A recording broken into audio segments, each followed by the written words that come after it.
The Blacksmith and the Apprentice. In a small village nestled between towering mountains, there lived a blacksmith named Joran. He was known for his finely crafted weapons, but what people truly admired was his discipline.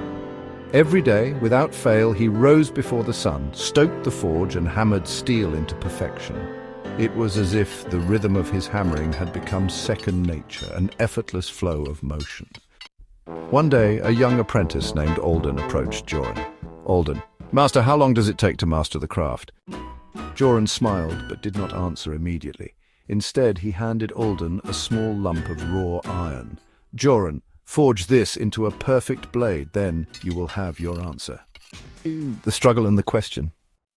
Days turned to weeks as Alden struggled with the metal, his hands blistered from endless hammering.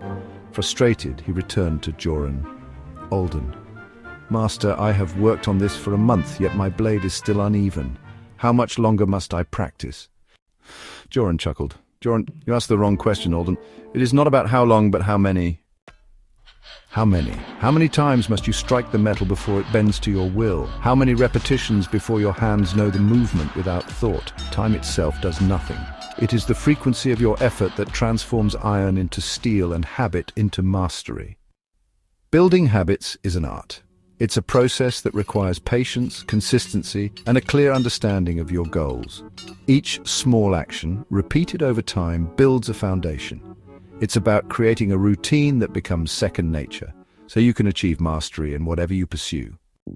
Then how do I make the habit stick? You must make it easy. Every morning I lay out my tools before I begin. The fire is already burning when I arrive. My anvil is in the same place. My hammer is within reach. I remove all barriers, so my work begins effortlessly. That is the secret to habit. It must be easier to do than to avoid. Realizing the wisdom in Joran's words, Alden changed his approach. He prepared his station each night so that in the morning his tools were ready. He focused on repetition rather than perfection. As weeks passed, his hands stopped hesitating. His strikes became precise, and soon his blade was sharp and flawless. One day he approached Joran with the finished blade. "Alden, Master, I understand now. It was never about the days, but about the practice." Alden, now a skilled blacksmith in his own right, smiled as he picked up his hammer. He had crossed the habit line, where practice had transformed into instinct.